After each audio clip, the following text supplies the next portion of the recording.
Hello student, welcome to decision classes online. I am Amit Mishra.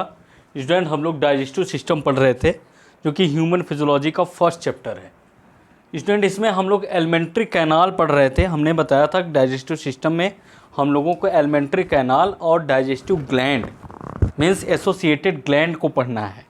तो alimentary canal आप जानते हैं कि alimentary canal mouth to anus होता है, माउथ से स्टार्ट होता है, एनस पे ख़त्म होता है। तो उसके बीच में जितने भी बॉडी ऑर्गन है, बॉडी पार्ट है, उन सबको हमें पढ़ना है। उसके बाद ग्लैंड है। ग्लैंड भी हम बताए थे, जैसे सेलेवरी ग्लैंड, लीवर भी एक ग्लैंड है और largest gland of body liver ही होता है। फिर पैंक्रियाज हम लोग देखेंगे। पैंक्रियाज भी एक मिक्स्ड ग्लैंड है जिसमें एक्सोक्राइन और एंडोक्राइन दोनों में होता है। तो एलिमेंट्री कैनाल हम लोग पढ़ रहे थे स्टूडेंट। तो एलिमेंट्री कैनाल में हम लोग अभी तक जो है इसमें फर्स्ट जो था एलिमेंट्री कैनाल का जो फर्स्ट पार्ट था बक्कल कैविटी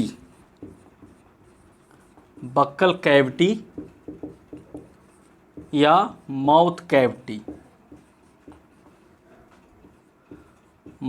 कैविटी, इसको हम लोग पढ़ चुके हैं।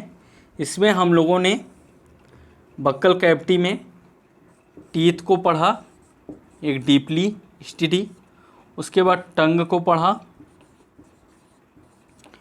फिर स्टूडेंट पैलेट को पढ़ा।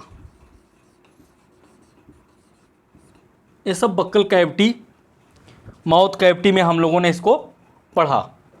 उसके बाद स्टूडेंट इसमें हमने बताया कि बक्कल कैविटी में ही एक ग्लैंड होती है जिस ग्लैंड का नाम है सेलेवरी ग्लैंड। और सेलेवरी ग्लैंड जो है स्लाइवा का सिक्रीशन करती है। तभी तो हम जो है कोई भी फूड को इंटेक करते हैं, जैसे हम रोटी खाते हैं तो रोटी को स्टूडेंट जब हम 32 बार चबाते हैं, हमने बताया ना ह्यूमन एडल्ट का परमानेंट टीथ का जो फार्मूला था 2n023 अपान जो भी था आपको बताए थे ना, तो उसमें टोटल 32 टीथ होते हैं। तो 32 टीथ एडल्ट के पास होता है, एडल्ट ह्यूमन बीइंग में। तो एडल्ट ह्यूमन बीइंग में जो 32 टीथ है, इसलिए प्रत्येक फूड को हमें 32 टाइम्स क्रशिंग करना चाहिए, चबाना चाहिए। तो जब हम फूड को 32 टाइम्स चबाते हैं तो स्टूडेंट उसमें एक जो स्वाद आने लगता है रोटी को, यदि आप काफ़ी देर तक चबाएंगे तो एक मीठे का स्वाद आने लगता है।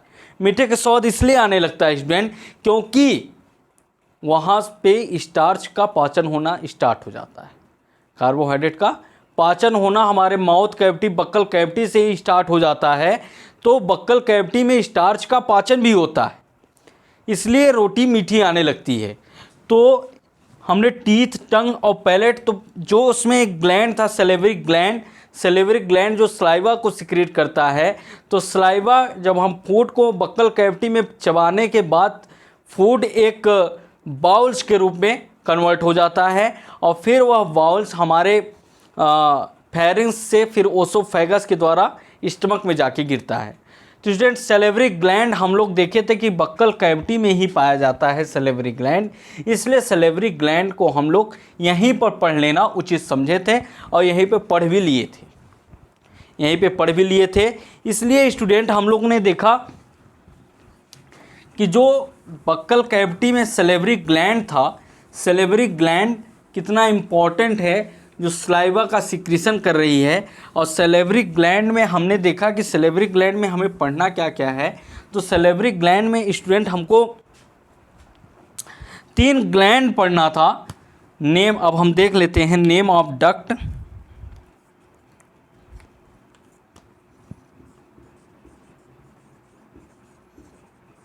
नेम ऑफ ग्लैंड और name of duct.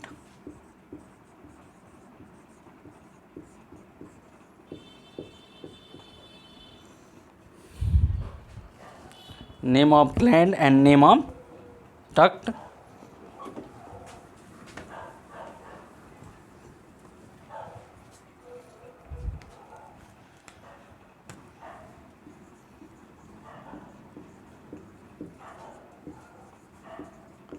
Salivary gland में हम देख रहे हैं स्टूडेंट।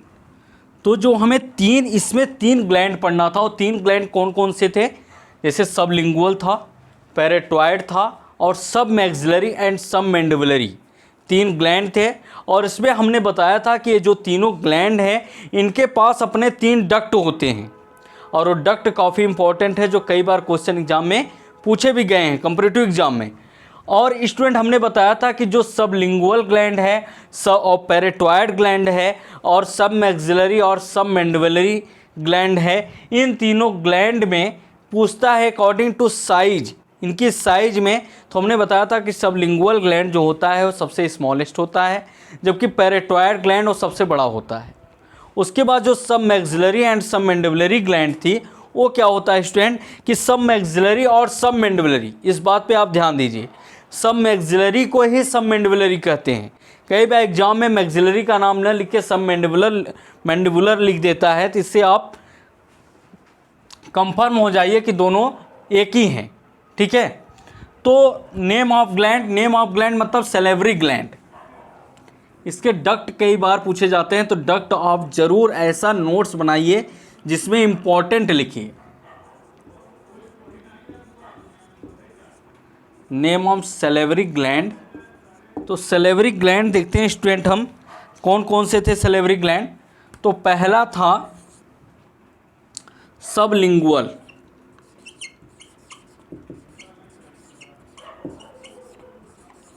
सबलिंगुअल ग्लैंड था। दूसरा क्या था, पैरेटॉइड,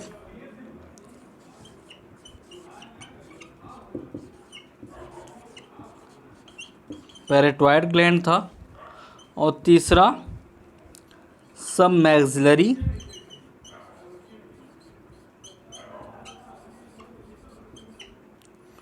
और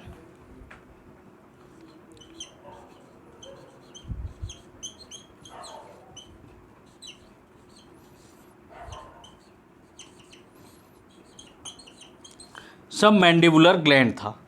ये थे, पहला सबलिंगुअल था, दूसरा सब पैरेटॉइड था, और तीसरा सब मैक्सिलरी और सब मैंडिबुलरी ग्लैंड थे। ये नेम ऑफ सैलिवरी ग्लैंड हम पिछले लेक्चर में पढ़ चुके हैं, और इन तीनों के बारे में आपको एक डीपली बता भी चुके हैं। तो सबलिंगुअल ग्लैंड में हम बताए थे स्टूडेंट कि इसमें जो डक्ट पाया जाता है, इसमें डक्ट पाया जाता है रिवीनियस डक्ट। इसके डक्ट का नाम है रिवीनियस डक्ट, जबकि पैरेटॉइड ग्लैंड के डक्ट का नाम है स्टेंसन डक्ट।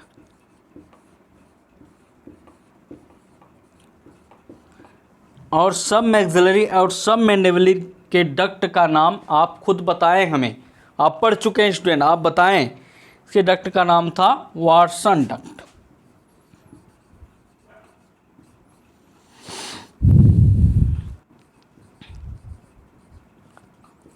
ये थे 3 डक्ट जो कि काफ़ी इम्पॉर्टेंट है, आप इसको याद कर लीजिए। याद करने का तरीका, सब ले गए रावण प्यार में सीता के, सब मरेंगे वार में। आप ऐसे याद कर सकते हैं। सब ले गए सबलिंगुअल रावण रिवीनियस डक्ट, प्यार में पैरेटॉइड ग्लैंड स्टेंसन डक्ट सीता के, सब मरेंगे मतलब सब मैक्सिलरी एंड सब मैंडिबुलरी, वार में वाटसन डक्ट। ठीक है स्टूडेंट, तो ये था याद करने का तरीका इन तीनों डक्ट के। सबलिंगुअल ग्लैंड रिवीनियस डक्ट पाया जाता है, इसमें पैरेटॉइड ग्लैंड में स्टेंसन डक्ट पाया जाता है, और सब मैक्सिलरी और सब मैंडिबुलरी ग्लैंड में वाटसन डक्ट पाया जाता है। याद करने का तरीका हमने बता दिया, फॉलो कर सके आप तो फॉलो करें, और नहीं तो ऐसे भी बहुत ज़्यादा टफ नहीं है, आप वैसे याद कर सकते हैं। सबलिंगुअल ग्लैंड रिवीनियस डक्ट पाया जाता है, पैरेटॉइड ग्लैंड में स्टेंसन डक्ट पाया जाता है, और सब मैक्सिलरी और सब मैंडिबुलरी ग्लैंड में वाटसन डक्ट पाया जाता है। तो ये सैलिवरी ग्लैंड हमारा पूरा यहाँ पे ख़त्म होता है स्टूडेंट जो है। और हमने बताया था पैरेटॉइड ग्लैंड जो कि काफ़ी इंपॉर्टेंट है। एक तो ये सबसे बड़ा होता है, लार्जेस्ट होता है पैरेटॉइड ग्लैंड, और हमने बताया था स्नेक का जो पॉइजन ग्लैंड होता है, स्नेक में जो पॉइजन ग्लैंड पाया जाता है वो इन्हीं पैरेटॉइड ग्लैंड से मॉडिफाइड होता है। स्नेक में जो पॉइजन ग्लैंड पाया जाता है वो इन्हीं पैरेटॉइड ग्लैंड में क्या होता है, मॉडिफाइड होता है। और ये जब सेलेवरी ग्लैंड हम पढ़ रहे थे तभी इसके फर्स्ट पॉइंट में हमने लिखवाया था कि यह जो है फिश में एब्सेंट होता है था, ज़्यादातर एक्वाटिक में, जलीय जीवों में यह एब्सेंट होता है। और सबलिंगुअल ग्लैंड सबसे स्मॉलेस्ट था और कहाँ पाया जाता है ये भी हमने बताया था। और पैराटॉयड ग्लैंड कहाँ पाया जाता है ये भी बताया था, कहाँ, चीक के पास, ईयर के साइड, चीक के पास ईयर के साइड पाया जाता है। और सब मैक्सिलरी और सब मैंडिबुलरी जो कि मीडियम साइज का होता है। तो ऐसे क्वेश्चन एग्जाम में पूछे जाते हैं स्टूडेंट, आप लोग नोट कर लिए होंगे। अब देखते हैं जो अकॉर्डिंग टू साइज पूछता है, वैसे आप लोग को पता तो है क्योंकि हम बता चुके हैं कि इसमें स्मॉलेस्ट कौन है, लार्जेस्ट कौन है और मीडियम कौन है। लेकिन एक साइज के बेस पर हम लिख देते हैं जिससे एक आपका सुटेबल नोट्स तैयार हो। According to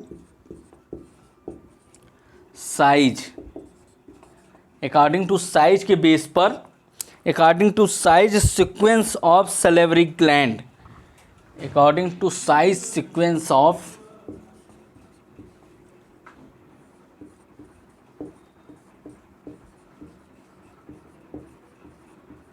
salivary gland. तो according to size sequence of salivary gland में हम देखते हैं स्टूडेंट कि सबसे बड़ा कौन था, तो सबसे बड़ा पैराटॉयड ग्लैंड था, पैराटॉयड ग्लैंड था। उसके बाद स्टूडेंट पैराटॉयड ग्लैंड के बाद जो है मीडियम साइज का था सब मैक्सिलरी ग्लैंड,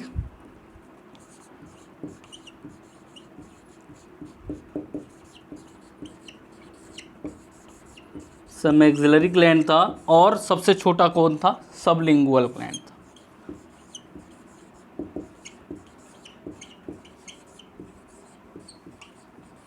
सबलिंगुअल ग्लैंड जो कि सबसे छोटा था। कई बार एग्जाम में आते हैं कि according to size sequence of salivary gland, तो आप बता सकते हैं पैराटॉयड ग्लैंड, पैराटॉयड ग्लैंड से छोटा होता है सब मैक्सिलरी और सब मैंडिबुलरी ग्लैंड, और सबसे छोटा होता है सबलिंगुअल ग्लैंड। ये थी according to sequence and size के बेस पर सलेवरी ग्लैंड, जो कि पैराटॉयड ग्लैंड सबसे बड़ा, उसके बाद सब मैक्सिलरी ग्लैंड और सबसे छोटा सबलिंगुअल ग्लैंड। अब हमारा जो है बक्कल कैविटी, एलिमेंट्री कैनाल का फर्स्ट पार्ट बक्कल कैविटी या माउथ कैविटी। बक्कल कैविटी में स्टूडेंट हम लोगों ने टोटल पढ़ लिया। बक्कल कैविटी में हमने टीथ को पढ़ा, टंग को पढ़ा, पैलेट को पढ़ा और उसमें पाए जाने वाला ग्लैंड भी पढ़ लिया, सलेवरी ग्लैंड। इसके बाद स्टूडेंट हम जो है बात करेंगे एलिमेंट्री कैनाल के सेकंड पार्ट का, और उस सेकंड पार्ट है फेरिंग्स। फेरिंग्स को देखेंगे हम, फेरिंग्स के बाद ओसोफेगस को देखेंगे, ओसोफेगस के बाद स्टमक को देखेंगे। ऐसे बारी बारी हम सभी बॉडी ऑर्गन पार्ट को देखेंगे। तो स्टूडेंट हम बताए थे कि फेरिंग्स जो होता है, फेरिंग्स जब हम फूड को इंटेक करते हैं तो हमारे बक्कल कैविटी में फूड टीथ के द्वारा क्रशिंग हो जाने के बाद बाउल्स के रूप में चेंज हो जाता है। और फिर वह बाउल्स जो है, फेरिंग्स क्या काम करता है, फेरिंग्स हेल्प करता है निगलने में, फेरिंग्स बाउल्स को, फूड को निगलने में हेल्प करता है और ओसोफेगस तक पहुंचाने में हेल्प करता है। तो फेरिंग्स जो होता है स्टूडेंट, वो निगलने में हेल्प करता है, किसको, फूड को, बाउल्स को निगलने में हेल्प करेगा और ओसोफेगस तक पहुंचाएगा। बाकी फेरिंग्स जो है, फेरिंग्स को एक कॉमन प्लेस होता है, फेरिंग्स एक कॉमन प्लेस होता है जहाँ पे कई बार क्वेश्चन पूछा गया है, जहाँ पे फूड और एयर दोनों फेरिंग्स से पास होते हैं। फूड भी फेरिंग्स आएगा, फूड को फेरिंग्स ले जाएगा, फूड पाइप में पहुंचा देगा, ओसोफेगस के पास दे देगा। और जब एयर आएगा तो एयर भी बक्कल कैविटी से होते हुए, जब नॉस्ट्रिल से होते हुए फेरिंग्स में जाएगा, और फेरिंग्स में एयर भी जाएगा और एयर फेरिंग्स के ही द्वारा वो अपने रिस्पायरेटरी ट्रैक्ट में या वाइंड पाइप में चला जाएगा। तो फेरिंग्स एक कॉमन पैसेज है जहाँ से फूड भी और एयर दोनों क्रॉस होते हैं फेरिंग्स से ही। फेरिंग्स एक आप कह सकते हैं कि फेरिंग्स एक चौराहा है।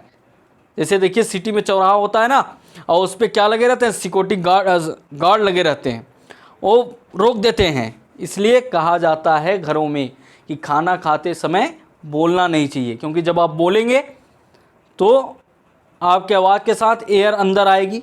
तो जब एयर अंदर आएगी तो फूड और एयर साथ में मिलेंगे, तो एयर के कारण या जो फूड पाइप में ना जाके कहीं और चले जाएगी तो आपको प्रॉब्लम हो जाएगी। इसलिए फेरिंग्स एक चौराहा होता है और जिसपे सिक्योरिटी गार्ड के रूप में एपिग्लॉटिस लगा होता है। और एपिग्लॉटिस एक लीफ लाइक स्ट्रक्चर होता है जो कि ग्लाटिस को ढका होता है। और ग्लाटिस को इसलिए ढका रहता है कि ग्लाटिस को जब एपिग्लॉटिस ढक लेता है तो फूड जो है वो फूड पाइप में जाती है, ना कि किसी और वाइंड पाइप में न जाए।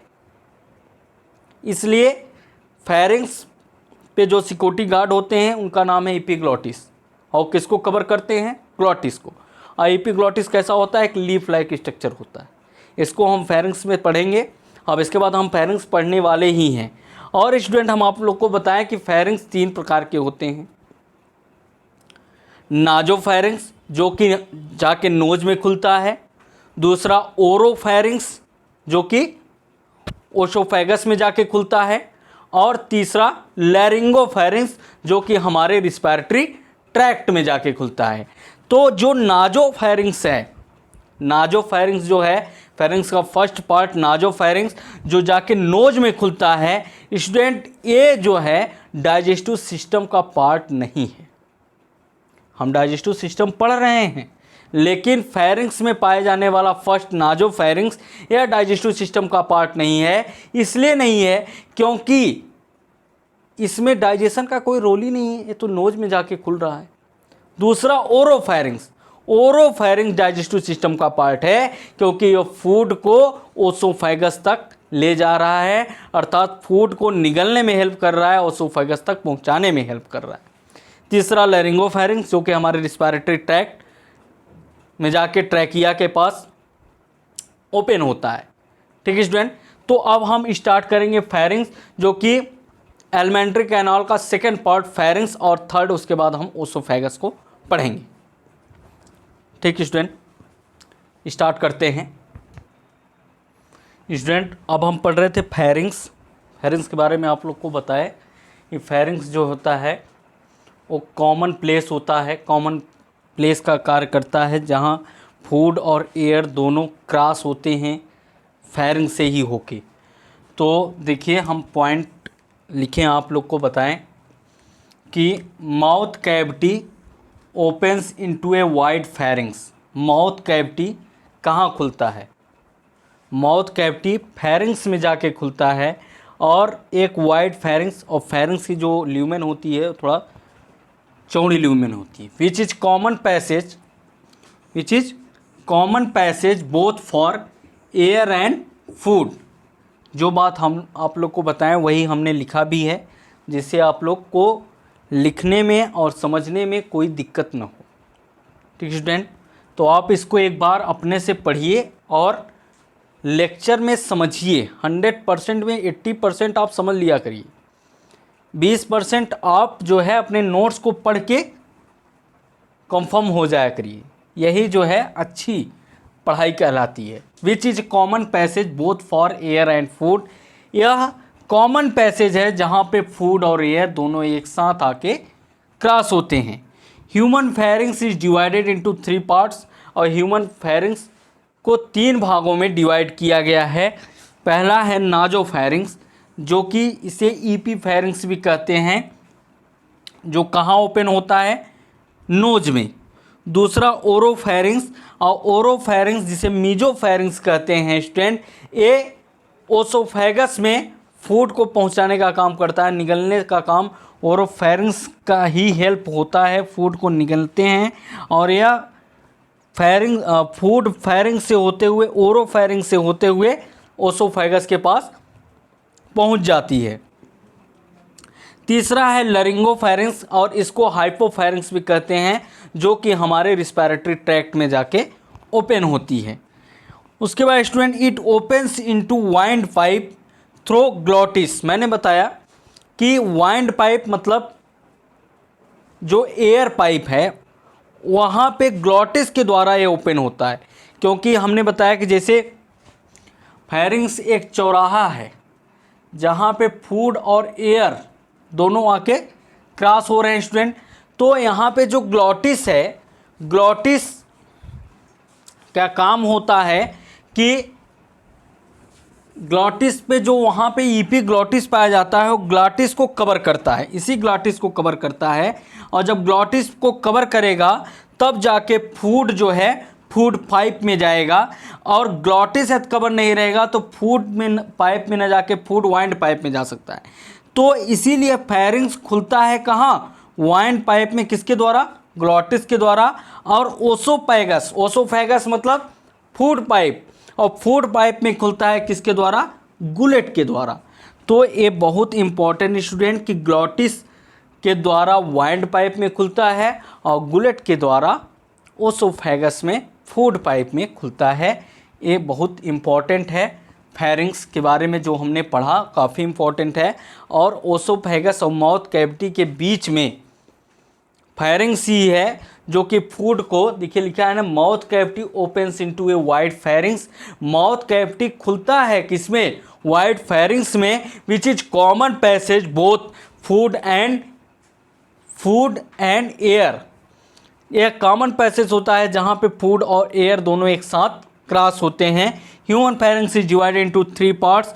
नाजोफेरिंग्स जिसे ईपी फेरिंग्स कहते हैं, दूसरा है ओरोफेरिंग्स जिसे मीजोफेरिंग्स कहते हैं, और तीसरा है लरिंगोफेरिंग्स जिसे हाइपोफेरिंग्स भी कहते हैं। It opens into wind pipe में खुलता है किसके द्वारा? ग्लॉटिस के द्वारा। और फूड पाइप मीन्स ओसोफेगस में खुलता है किसके द्वारा? गुलेट के द्वारा। यह हुई फेरिंग्स का पार्ट। स्टूडेंट एक आपको कॉमन बात बताएं कि जो हमने देखिए जब लिखवा रहे थे, सैलिवरी ग्लैंड पढ़ा रहे थे, जिसके पहले लिखे थे कि buccal cavity consist of salivary gland with tongue and tonsil. तो टॉन्सिल जो होता है स्टूडेंट, टॉन्सिल जो है इन्हीं फेरिंग्स पे पाए जाते हैं। फेरिंग्स पे टॉन्सिल होता है। जैसे नाजोफेरिंग्स पे फेरेंगियल टॉन्सिल होता है, फेरेंगियल टॉन्सिल। और ओरोफेरिंग्स प्लेटाइन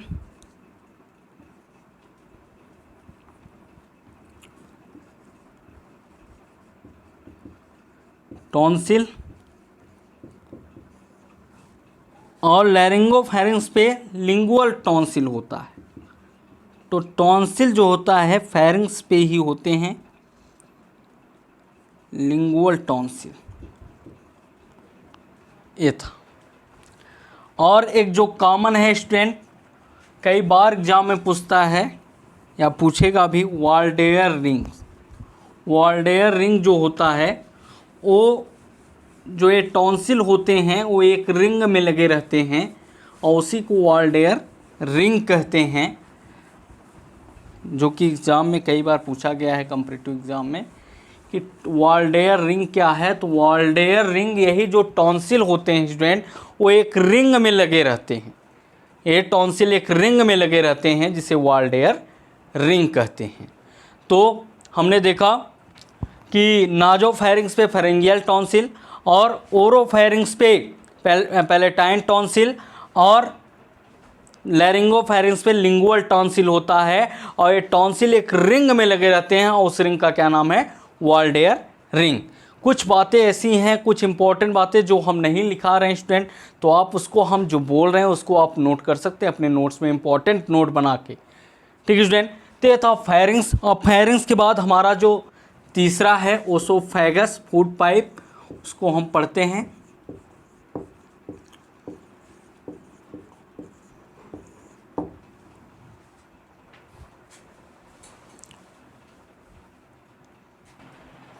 स्टूडेंट उसके बाद जो तीसरा था ओसोफेगस, ओसोफेगस, हम बता दें कि ओसोफेगस को फूड पाइप भी कहते हैं। फेरिंक्स जो है वो माउथ कैविटी के बाद फूड फेरिंक्स के द्वारा ओसोफेगस में लाया जाता है। ओसोफेगस एक ऐसा प्लेस है स्टूडेंट कि जहाँ पे केवल और केवल फूड को खिसकाने का काम किया जाता है। यहाँ पे कोई डाइजेशन नहीं होता। सबसे पहली बात, कई बार एग्जाम में पूछा गया है कि क्या ओसोफेगस में कोई डाइजेशन होता है, तो ओसोफेगस में डाइजेशन नहीं होता स्टूडेंट। जैसे ये माउथ कैविटी है, माउथ कैविटी से फूड को ओसोफेगस के द्वारा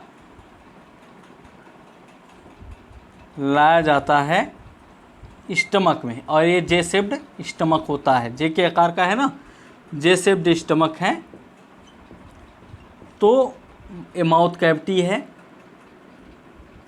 माउथ कैविटी के द्वारा फूड को जो है वो ओसोफेगस के द्वारा केवल लाया जाता है, अर्थात ओसोफेगस में कोई भी डाइजेशन नहीं होता स्टूडेंट। ओसोफेगस में केवल और केवल फूड को खिसकाने का काम किया जाता है इस ओसोफेगस में, और उसके बाद कहाँ लाया जाता है, स्टमक में लाया जाता है फूड को। तो देखिए, it has both striped and unstriped muscles, इसमें दोनों स्ट्रिप्ड एंड अनस्ट्रिप्ड मसल्स पाए जाते हैं। And lined with stratified squamous epithelium, और इसमें किसकी इपिथीलियम होती है, स्ट्रैटिफाइड स्क्यूमस इपिथीलियम।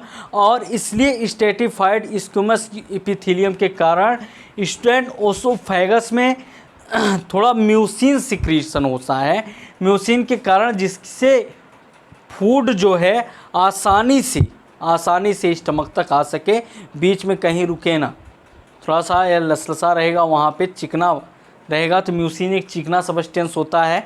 तो ओसोफेगस जो फूड पाइप होती है उसमें फूड को आने में थोड़ा सा भी कोई प्रॉब्लम ना हो, इसलिए स्क्यूमस इपिथीलियम की ये लाइन होती है जिसमें फूड आसानी से स्टमक में आ सके। But it does not contain serosa.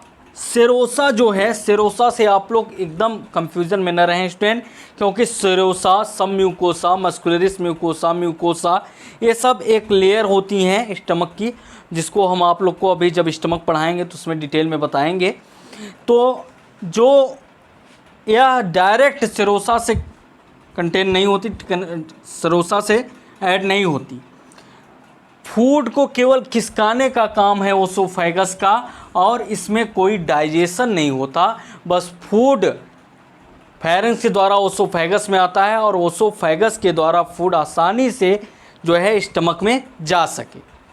उसके बाद स्टूडेंट हम देखते हैं, this is the reason for swallowing, निगलना, and conduction of food where no digestion occur. केवल इसका काम होता है फूड को निकलना और स्टमक तक फूड को पहुंचाना, और इसमें कोई डाइजेशन नहीं होता, oesophagus opens into a wide spacious and J shaped stomach. Oesophagus खुलता कहाँ है, ओसोफेगस एक चौड़ा, मतलब जे शेप्ड स्टमक में जाके खुलता है, अमाशय में जाके खुलता है। Opening is guarded by gastro oesophageal और कॉर्डिक इंस्पेंसिटर। ये जो गैस्ट्रो ओसोफेगल इंस्पेंसिटर बोलिए, या उसे गैस्ट्रो एसोफेगल और कॉर्डिक इंस्पेंसिटर। कॉर्डिक मतलब ये होता है स्टूडेंट कि कॉर्डिक, हम बताए थे बहुत पहले आपको, कॉर्डिक वर्ड का नाम आता है, मतलब हार्ट से जुड़ा है। तो इसका मतलब ये हार्ट में नहीं है। हार्ट जो है डायफ्राम के ऊपर, हार्ट हमेशा थोरेक्स में होता है, हार्ट थोरेक्स में होता है, और स्टमक जो होता है वो एब्डोमेन में होता है स्टूडेंट। ऐसा है कि जब ओसोफेगस फूड को लाता है, ओसोफेगस जब फूड को लाता है, तो स्टमक का जो फर्स्ट पार्ट ओसोफेगस से मिलता है। इस फूड ओसोफेगस के द्वारा लाया गया फूड जब स्टमक के जिस पार्ट में गिरता है वो फर्स्ट पार्ट होता है कॉर्डिक। फर्स्ट पार्ट होता है कॉर्डिक, और कॉर्डिक इसलिए क्योंकि वो थोड़ा सा हार्ट के पास होता है। जैसे यहाँ पे हार्ट है, डायफ्राम के ऊपर थोरैक्स में हार्ट है, तो हार्ट के पास होता है, हार्ट के पास होता है ओसोफेगस। जहाँ पे फूड जाके ओसोफेगस जहाँ पे खुलता है स्टमक के जिस पार्ट पे, वो थोड़ा कार्डिक के पास होता है। उस पार्ट का भी नाम कार्डिक है, इसलिए इसका नाम है कार्डिक इंस्पेंसिटर, या इसे हम गैस्ट्रो ओसोफेगल इंस्पेंसिटर कहते हैं। और यह एक वाल्व होती है जो करती क्या है, to prevent the back flow of food from stomach to oesophagus, जो कि ये काम करती है कि इंस्पेंसिटर एक वॉल है जो कि ये काम करती है। उसका फंक्शन ये होता है कि जब फूड स्टमक में आ जाए तो स्टमक से दोबारा ओसोफेगस में न जा पाए। स्टमक से दोबारा, जैसे फूड जब स्टमक में आ गया, इसलिए देखिए एक बेंड शेप्ड यहाँ होता है, बेंड शेप्ड होता है इसीलिए स्टूडेंट, क्योंकि स्टमक से फिर फूड दोबारा ओसोफेगस में न जा पाए, इसलिए यहाँ पे एक इंस्पेंसिटर लगा हुआ है। और इस इंस्पेंसिटर का क्या नाम है, कार्डिक इंस्पेंसिटर बोलो, या इसे गैस्ट्रो ओसोफेगल इंस्पेंसिटर बोलो। ठीक है स्टूडेंट। तो ये करता क्या है, यह ओसोफेगस में जो स्टमक में जो इंस्पेंसिटर पाया जा रहा है उसे ओसोफेगल, गैस्ट्रो ओसोफेगल इंस्पेंसिटर या कार्डिक इंस्पेंसिटर एक वाल्व है जो कि प्रिवेंट मतलब रोकती है कि फूड दोबारा स्टमक से किस में ना जा पाए, ओसोफेगस में ना जा पाए। लेकिन एक बहुत अच्छी बात आपको हम बताएं स्टूडेंट कि जो इंस्पेंसिटर है ये कोई ट्रू वाल्व नहीं होती, कोई ट्रू वाल्व नहीं होती कि जो है फूड न जा पाए। क्योंकि देखिए इन द केस रिफ्लेक्स ओसोफेगाइटिस की कंडीशन आती है, रिफ्लेक्स ओसोफेगाइटिस की कंडीशन आती है कि जो एसिडिटी होती है ना, जो जलन होती है, उस जलन का मतलब क्या हुआ, रिफ्लेक्स ओसोफेगाइटिस। फूड से स्टमक से फूड जो है रिफ्लेक्स करके ओसोफेगस में आ जाती है और जिससे जलन होने लगता है, उसी को एसिडिटी कहते हैं। That is called reflex oesophagitis. और यह जो है इंस्पेंसिटर वाल यहाँ पे खुल जाता है, इसलिए इसे ट्रू वाल्व नहीं कहते। बाकी एक कहा गया है और एक बुक में लिखा गया है कि गैस्ट्रो ओसोफेगल और कार्डिक इंस्पेंसिटर का काम यही होता है, इसका फंक्शन यही होता है कि जब फूड स्टमक में आ जाए तो ये दोबारा जो है ओसोफेगस में न जा पाए, यह यहाँ पे इसको प्रिवेंट करता है, रोकता है। ये था ओसोफेगस स्टूडेंट, जिसे आप लोगों को बहुत अच्छे से समझ में आ गया होगा कि it has both striped and unstriped muscles and lined with stratified squamous epithelium but it does not contain serosa। यह किसकी लाइन होती है, स्ट्रेटिफाइड स्क्यूमस इपीथीलियम की लाइन होती है जिसमें कोई डाइजेशन नहीं होता, यह केवल और केवल फूड को खिसकाने का काम करता है। इसलिए इसमें स्ट्रेटिफाइड स्क्यूमस इपीथीलियम की जो लाइन है वो इसमें जो है थोड़ा म्यूसिन को सिक्रीशन करती है, जिससे कि फूड आसानी से स्टमक में जा सके, फूड आसानी से स्टमक में जा सके। और this is the reason for swallowing and conduction of food when no digestion occur. Oesophagus opens into a wide spacious and J-shaped stomach. Oesophagus किस में आके खुल रहा है, स्टमक में आके खुल रहा है। And the opening is guarded by gastro oesophageal और कार्डिक इंस्पेंसिटर। और ओसोफेगस और स्टमक के बीच में एक इंस्पेंसिटर है जिसका नाम है गैस्ट्रो ओसोफेगल इंस्पेंसिटर और कार्डिक इंस्पेंसिटर। और कार्डिक इंस्पेंसिटर का नाम क्यों दे रहे हैं, क्योंकि जो ओसोफेगस जब स्टमक में आके खुल रहा है तो स्टमक का जो पार्ट है वो कार्डिक के पास होता है, हार्ट के पास होता है। जबकि ऐसा ना कहिए कि हार्ट भी एब्डोमेन में होता है, नहीं, हार्ट जो है थोरैक्स में होता है, बाकी स्टमक जो होता है वो एब्डोमेन में होता है, इसलिए इसका नाम कार्डिक इंस्पेंसिटर भी कहते हैं। और स्पेंसिटर का काम होता है कि जब ओसोफेगस के द्वारा फूड स्टमक में आ जाए तो स्टमक से फिर फूड जो है ओसोफेगस में ना जा पाए। लेकिन एक कॉमन बात है स्टूडेंट कि यह स्पेंसिटर की वाल्व ट्रू वाल्व नहीं होती, क्योंकि कभी कभी इन द केस रिफ्लेक्स ओसोफेगाइटिस की कंडीशन होती है। तो ये था जलन एसिडिटी, आप लोग इसको नोट कर सकते हैं और बहुत अच्छा नोट्स है स्टूडेंट। अब इसके आगे जो है कंटिन्यू हम करेंगे इसके चौथे पार्ट पे, मतलब कि स्टमक हम स्टार्ट करेंगे और स्टमक के तीनों पार्ट कार्डिक, फुंडक, बॉडी पाइलोरिक, जो भी 4 पार्ट हैं उसको हम क्लियर करेंगे स्टूडेंट। Okay, thank you.